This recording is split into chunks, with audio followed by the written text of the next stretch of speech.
ABC, it's easy as 1, 2, 3. These are well-known music lyrics from a song by the Jackson 5.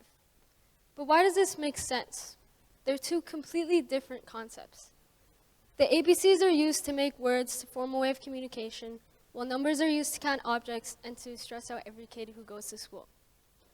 But we compare them because the basics of both are taught to us at a young age. They're embedded into our brains, and often, by the time we turn 5, they're as easy as each other. If I ask you all right now to recite the ABCs or to count to 100, you'd be able to do it without practically having to think at all. Well, just like the ABCs and numbers, there are other less obvious, but just as important things that require a little brain power. Let's do a quick experiment. I'm going to tell you all a short story and ask you a question at the end. Once upon a time, there was a boy and his father. They were on their way to the boy's job interview at a big, wealthy business corporation. While on their way there, the boy gets a call from the CEO.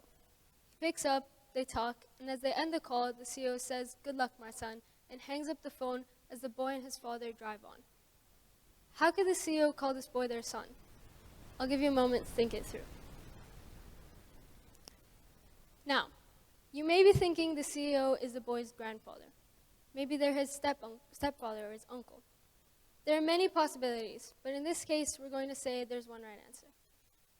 If you're thinking the CEO is the boy's mother, you're correct.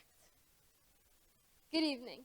My name is Mahrosh, I'm 15, and I too am a victim of that humbling realization that I may be more biased than I thought I was. When I first heard this story, I also thought the CEO would be a man. And we'll get into why in just a second. To tell you a little bit more about myself, I'm a Muslim and an American born and raised female with Pakistani parents and Pakistani heritage. About 2 years ago, I moved to Kuwait, a Middle Eastern country. Since then, I've had the opportunity to travel to many different countries around this side of the world. This has been a recognizably interesting way of evolving my perspective of the world around me. Growing up in North America in the 21st century, I grew up in a very diverse society, made up of people from all over the world.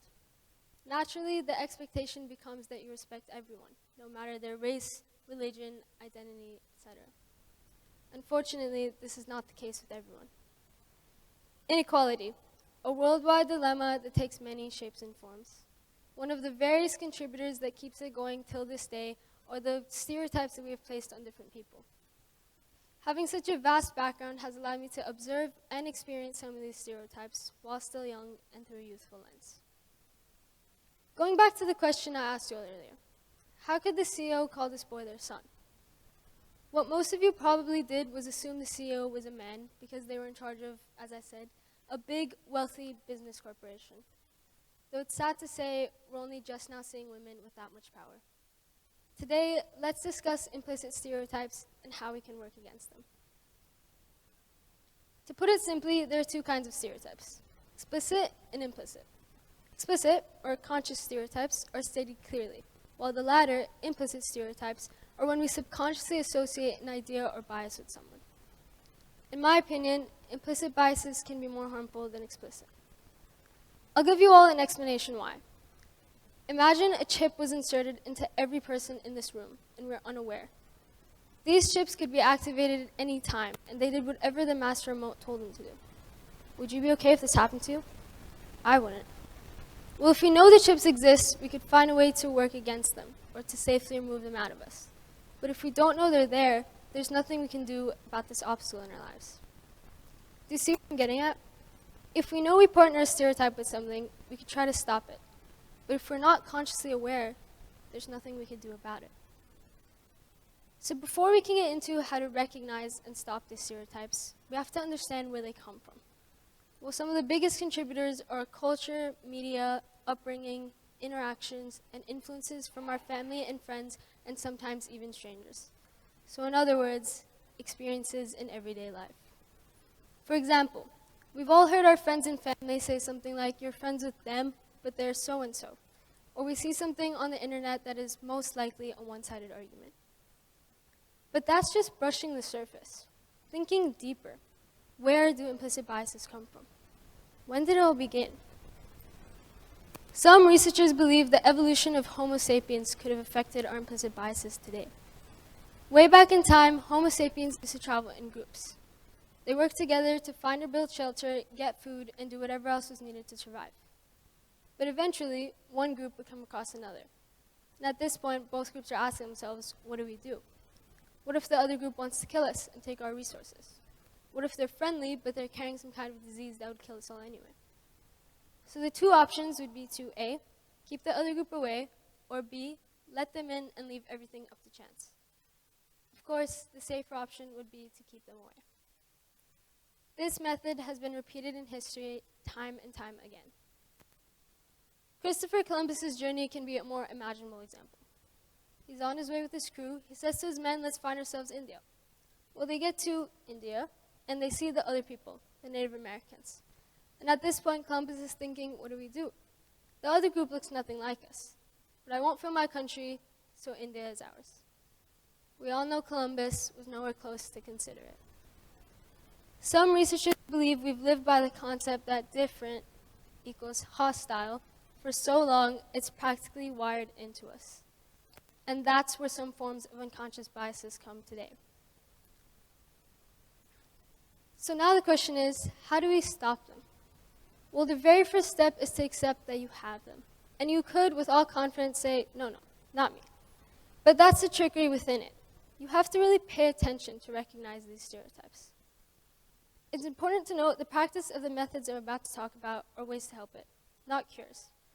Though you could stop believing in plenty of stereotypes, no one really knows how to stop every single one of them, especially since they're constantly forming. But it does not hurt to be a possibly better person than you were yesterday. So I created this acronym to easily help remember 3 things you could do to stop implicit biases. RID. R-I-D. It stands for reflect, interact, and dig. It helps to rid you of your implicit biases to whatever degree that may be. Now let me tell you what each of them mean. Reflect. Let's say I've just met a new person. Let's say her name is Jane Doe. Well, I'm ethnically Pakistani. Some of the most common stereotypes a person could place on me is that I love baked bread, the sport cricket, and my favorite food is something like chicken kebabs. Well, let's say Jane and I get to know each other well enough that she decides to invite me to her house. She's still thinking I love chicken kebabs, so she decides she's going to make some for me. And just to make sure, when I get to her house, she asks me, what's your favorite food? Wouldn't it be such a pleasant surprise for me that Jane took the time to cook my supposed favorite dish? But all her hopes and dreams slowly fade when I tell her it's sushi, or hot dogs, or something else that is definitely not South Asian or Middle Eastern food. Jane's shocked and maybe a little flustered at how stereotypical she had been. You see, the mistake she had made was that the only part of my personality Jane saw was the one connected to my culture and heritage. What could she do instead moving forward? Well, if you make a mistake like this, try to catch yourself. Reflect on what you got wrong.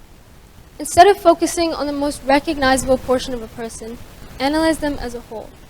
Individualize everyone you meet, and don't be afraid to get to know what makes them them to the fullest extent. Next comes interact. For me, this is the easiest of the 3 methods, and this is probably the easiest way overall to stop unconscious biases. Just interact with people from different cultures, heritages, backgrounds, etc. Mingle with others from all over the world and keep an open mind. This way, you'll know how different people encapsulate different backgrounds.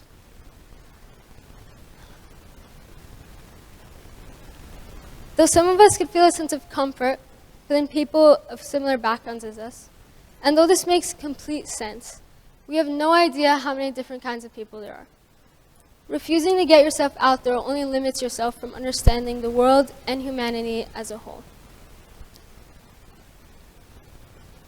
A personal example is that one of my closest friends has a Taiwanese mom and a fully American dad. Though we have significantly different backgrounds, we've stuck around each other since elementary school. Another example is how, back in America, I made a lot of friends from India. Now I know a lot about their holidays, like Diwali and Holi. My family and I got sweets every time one came around. Last but not least, there's dig. It's always important to vary your sources of information. Just because someone strongly believes in something does not mean that it is the truth or that it is right. Have the courage to dig deeper and learn more. Sometimes You have created an untrue image for yourself. Yes, sometimes you are the problem. And when you realize something you believe in might not be true, do a little digging. Never hurts. When I first moved to Kuwait, most people assumed I had moved from a South Asian or Middle Eastern country. It wasn't until I introduced myself or people asked that they found out I had moved from America. The people who did wonder and ask questions, they have become some really good friends of mine. I also remember being asked in the 4th grade what biryani was. I happily answered, brought to joy by the idea that someone wondered about the ethnic dish I had brought for lunch that day. To sum it all up, the next time you're faced with an implicit bias, try to catch yourself. Then I encourage you to think about what you can do through the acronym RID. It may be hard at first, but so is every other new thing you try. I assure you, it gets easier and it'll only get easier. And that marks the end of our time together. At the end of the day, I'm only one of almost 8 billion people. So I could only hope you were even a little inspired to share the importance of removing implicit stereotypes with somebody else. I can't wait to see you all removing the invisible chip and tossing it into a box labeled "Get Out of My Life." Let's get rid of them together. Thank you.